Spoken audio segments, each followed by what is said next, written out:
In this video, you're going to live through every single net worth level that exists. From owing $5,000 you don't have, to having $10 million sitting in an account with your name on it. This isn't advice. It's not a list of tips. It's what it actually feels like. The stress, the relief, the exact moment your life quietly shifts. At every single number in between. Stay until the end. Because one of these levels is your life right now. And the next one might be a lot closer than anyone has told you. Let's start at the bottom. You check your banking app before you check the weather. That's just how the morning starts now. The number on the screen is red, negative $5,142. It used to be a car repair, $2,800 you didn't have, put on the card with the lowest interest rate, which was still 22.9%. Then it was a dentist bill. Then it was just groceries, twice when the timing didn't line up. You know the minimum payment by heart. $187 a month, just to keep the number from growing. Not shrinking, just not growing. That's the goal right now. There's a specific kind of math you do in your head at the grocery store. Not, can I afford this, but which of these three things can I put back without anyone noticing? You've gotten good at it. Almost too good. Here's something nobody talks about at this level. It's not just about money, it's about attention. You check the app constantly, not because checking it changes anything, but because not knowing feels worse than knowing. There's a name for this: financial hypervigilance. Your brain treats the red number like a low-grade threat that never fully goes away, even when you're doing something completely unrelated. Watching TV, falling asleep, talking to a friend. Part of you is always doing the math. The emails from the credit card company go to a folder you don't open. Not because you're avoiding it. Okay, partly because you're avoiding it. But because opening it doesn't change the number, and seeing it again just resets the stress clock. And here's the part that matters most. At this level, every single dollar has already been spent before it arrives. Your paycheck isn't income anymore. It's a routing system. It comes in and it's already gone. Rent, minimum payments, the electric bill that's 2 weeks late again. But something happens the day that number crosses zero. And it's not what you think. Zero feels like nothing.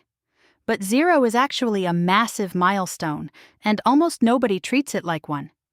Your balance now sits somewhere between $0 and $400 most of the time.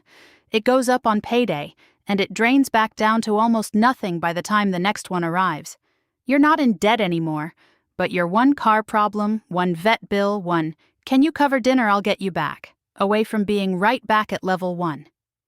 This is the tightest, most fragile level of all 11, and here's why. At level 1, you've already accepted you're behind. There's a strange kind of calm in that. But at level 0, every single thing feels like it could knock you backward, and you know it. So you live in a constant state of bracing. The grocery store math is different now. Instead of, what can I put back? It's, what if I just don't buy the thing I actually need, so I have a cushion for the thing I might need? You start saying no to plans. Not because you don't want to go, because going costs $40, and $40 is the difference between fine and not fine this week. Here's the part that's almost cruel about this level. You're doing everything right. You're not in debt. You're not overspending. And it still doesn't feel like progress because the number barely moves, but it does move. And the first time you hit a number you've never hit before, even if it's just $623, something changes. Not in your life, in your brain. $1,000. It sounds small. It is small. But it is also the single most important number in this entire video, and here's why. For the first time, this money doesn't have a job. It's not earmarked for rent. It's not the, maybe I'll need this for gas buffer. It just sits there, untouched, on purpose. This is the first emergency fund. And the thing about an emergency fund isn't really about the money. It's about what it does to the next emergency. Picture this. Your car needs a $400 repair. At level 1, that's a new debt, a new red number, a new monthly payment for the next 2 years. At level 3, that's a Tuesday. You pay it. The number drops to $600, and then This is the part that matters. You start rebuilding it, because now you know you can. Something shifts in how you sleep. Not dramatically, but that 2 a.m. moment where your brain runs through everything that could go wrong. It's quieter now, not gone. Quieter. You're still living paycheck to paycheck in almost every other way. Your day-to-day life looks identical to level 0 from the outside. Same apartment, same car, same job, same grocery budget. But internally, something has changed. For the first time, a bad week doesn't automatically become a bad month. And once you've proven to yourself that you can build $1,000 from nothing, the next number stops feeling impossible. $10,000 is where things start to get quiet. Not exciting, quiet. And quiet is underrated. At this level, you've usually got somewhere between 1 and 3 months of expenses covered. Maybe some of it is starting to sit in something that earns interest. A high-yield savings account, maybe your first index fund, even if it's just $50 a month going in automatically. Here's a small, specific thing that happens at this level that nobody mentions. You stop taking shifts you don't want, not all of them, but the ones that exist purely out of fear. The overtime you'd grab at level 0 because you had to. At $10,000, you can say no to one of those, and the floor doesn't disappear under you. Your friends probably can't tell anything has changed. You're not buying anything different. You're still driving the same car, eating the same lunches, wearing the same clothes. The change is entirely invisible from the outside, which is exactly why so many people at this level don't feel like they're doing well. There's no visible proof, just a number and a feeling. But the feeling is real. It's the difference between dreading your phone buzzing, is this a bill, is this bad news, and just not thinking about your phone that way anymore, most of the time anyway. And here's the thing about $10,000. It's the first number where compound interest actually starts whispering in the background. $10,000 growing at 7% a year is $700. Not life-changing. But it's the first time your money is working for you, even a little, even while you sleep. $50,000 is where the math starts to feel different in your head. At $50,000, growing at 7%, you're earning roughly $3,500 a year without doing anything. That's not a salary. But it's real. It's a number that exists whether you work overtime or not, whether you're sick or not, whether you got the promotion or not. This is usually the level where people make their first big financial decision, not because they suddenly became rich, but because they finally have options. Maybe it's a down payment on a starter home. Maybe it's finally fixing the thing that's been broken for 2 years because you can do it without panic. Maybe it's just not flinching when a friend says, "Let's split a trip." Here's something interesting about this level, psychologically. This is often where people report feeling less stressed about money than they did at level 1, even though, on paper, they're still working the same job, still budgeting, still not rich by any normal definition. Why? Because the stress at level 1 wasn't really about the number. It was about the direction. At level 1, every month felt like falling. At level 5, even a hard month is just a flat month. You're not falling anymore. And it turns out, for most people, not falling matters more than how high up. The lifestyle still hasn't changed much. Same job, same apartment, maybe a slightly nicer one. But there's a new sensation that started to show up. The sensation of choosing instead of reacting. There's an old saying in personal finance that the first 100,000 is the hardest dollar amount you'll ever build, and every dollar after that gets easier. And it's not really an exaggeration. At $100,000, growing at 7%, you're looking at roughly $7,000 a year, completely passive. That's close to a part-time job's worth of income, generated by a number sitting in an account, doing absolutely nothing except existing. This is also the level where most people start to feel a strange disconnect. From the outside, your life looks almost identical to level 5. Same car, probably the same apartment or a similar house. You still go to work Monday through Friday. If a stranger looked at your daily routine, they'd see nothing different. But internally, the math has changed. You start running numbers you never used to run. If I kept saving at this rate for 10 years, what would that look like? And for the first time, the answer isn't a fantasy number. It's a number with decimal points and percentages that actually applies to your account. Here's a specific moment a lot of people describe at this level: the first time the market drops 10% in a month, and you watch $10,000 disappear from your balance. And you don't panic sell. You just watch it. Because you've started to understand that the number going up and down isn't the same as the number being gone. That single shift, from reacting to every fluctuation to just letting the number breathe, is one of the most underrated milestones in this entire video. It's not about the money, it's about finally trusting the process enough to leave it alone. $250,000. At 7%, that's about $17,500 a year, passively. That's getting close to what a lot of people make working full-time, generated entirely by money that already exists.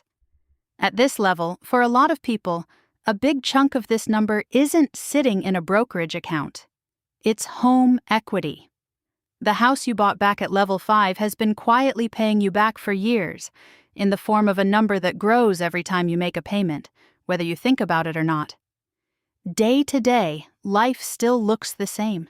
You're still going to work, still making coffee at home most mornings, still checking prices before a big purchase. The visible gap between you and someone at level 3 might honestly be a slightly newer car, and not much else. But here's the invisible shift. At this level, a job loss stops being a catastrophe and starts being an inconvenience. Not a fun one, but survivable. 6 months without income wouldn't destroy you. It would just be 6 uncomfortable months, followed by a return to normal. That distinction, catastrophe versus inconvenience, is the entire emotional difference between level 1 and level 7. The number is 50 times bigger. The daily routine is almost identical. But the floor underneath you has completely changed. $500,000 is where something called lean fire starts to come into view for some people. The idea that if you really had to, you could stop working and live modestly off this money for a long time, especially if it's paired with a paid-off home. At 4%, the number a lot of financial planners use as a safe withdrawal rate, $500,000 generates about $20,000 a year, indefinitely, without touching the original amount. That's not a luxury life, but it's a floor, a real one. This is usually the first level where the lifestyle becomes slightly visible from the outside, not flashy, but noticeable if you know what to look for. Maybe it's that vacations don't require a "can we actually afford this" conversation anymore. Maybe it's that when something breaks, the question is, do we want to fix it or replace it, not how do we pay for this? Here's something that surprises people at this level. The anxiety doesn't disappear. It just changes shape. At level 1, the anxiety was, what if something goes wrong? At level 8, the anxiety becomes, am I doing enough with this? Or what if I need this money sooner than I think? Different anxiety, quieter, but still there. The thing that's actually changed, though, is leverage. At this level, you have leverage with your time. You can negotiate harder for a raise because walking away from a bad job isn't terrifying anymore. You can take the lower-paying job that you actually enjoy because the gap doesn't break you. Money, at this level, has started buying something it couldn't buy before: choice. $1 million. The number everyone talks about. And here's the part almost nobody tells you. Most people who hit it don't feel like a millionaire at all. At 4%, $1 million generates about $40,000 a year.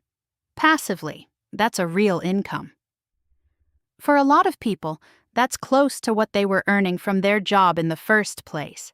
And that's exactly why this level feels so anticlimactic to so many people who reach it. There's a phrase for this: the millionaire next door. And it exists for a reason. The people who actually hit this number are, overwhelmingly, not the people driving exotic cars or living in mansions. They're the people who kept driving the same reliable car for 12 years, the ones whose house looks completely normal from the street, the ones whose coworkers would be shocked to find out their actual net worth. Why? Because the habits that got someone to $1 million are the same habits from level 3, the ones where they decided $1,000 would sit untouched, where they automated $200 a month and never thought about it again. Those habits don't disappear once you hit 7 figures. They're the reason you got there in the first place, and they don't just turn off. Here's the emotional truth at this level. The day your net worth crosses $1 million, your life looks almost exactly like it did the day before. Same alarm clock, same commute maybe, same person looking back at you in the mirror. The number changed. You didn't. Not yet. But something has changed, even if it's invisible. For the first time, the question isn't, will I be okay? It's, what do I actually want my life to look like now that okay is no longer in question? $5 million changes the type of decisions you make, not just the size of them. At 4%, that's $200,000 a year passively. That's enough for almost anyone to never need a traditional job again, if that's what they want. And that "if" is the most important word in this entire section. Here's what's interesting about this level. This is usually where the visible lifestyle finally starts to separate from the invisible one. Maybe it's a nicer home, not a mansion, but noticeably nicer. Maybe it's not checking the price of plane tickets anymore. Maybe it's the ability to help family members in a real way, covering a medical bill, helping with a down payment, without it making a dent. But here's the thing that changes most, and it's not what people expect. Time becomes the scarce resource, not money. At every level before this one, the limiting factor was almost always, can I afford it? At $5 million, the limiting factor becomes, is this worth the hours of my life it would cost me? That's a completely different question, and it requires a completely different kind of decision-making, one that almost nobody is taught, because almost nobody reaches this level fast enough to practice it while they're still young enough to enjoy it. The people who handle this level well tend to be the same people who handled level 3 well, the ones who built quiet, boring, repeatable habits, and just never stopped. $10 million. The top of this video. At 4%, that's $400,000 a year, passively forever, without touching the principal. At this level, for almost any lifestyle that isn't deliberately, extravagantly excessive, the question of will I run out of money effectively disappears. Not in a probably way, in a the math doesn't work out that way. And here's the strangest part of this entire video. The emotional difference between level 9 and level 11 is often smaller than the emotional difference between level 2 and level 3. Going from $0 to $1,000 changes how you sleep. Going from $1 million to $10 million changes your spreadsheet. The fundamental sense of safety, the thing that actually drives day-to-day happiness, was usually already established somewhere back around level 5 through level 8. Everything after that is scale, not relief. That's not a reason to stop. It's actually the opposite. It means the hardest emotional work, the part that actually changes how your life feels, happens early, in the first 5 levels, long before the big numbers show up. So here's the question I want you to sit with. Which level is your life right now? And here's the thing I want you to notice. The gap between every single level in this video wasn't some dramatic, life-altering event. It wasn't a lottery ticket or a lucky break. It was the same quiet decision made over and over again by someone who decided that $1,000 sitting untouched mattered more than it looked like it did. The distance between minus $5,000 and $10 million in this video was 11 steps. But the distance between minus $5,000 and $1,000, that first step, is the one that changes how every single step after it feels. If you're at level 1 or level 2 right now, the version of you at level 6 isn't a different person with a different life. It's you, just a few hundred quiet decisions ahead. If this video showed you something about your own life, hit subscribe. Because next time, we're going to break down exactly how people make that first jump, step by step. Thank you for watching this video. I'll see you in the next one.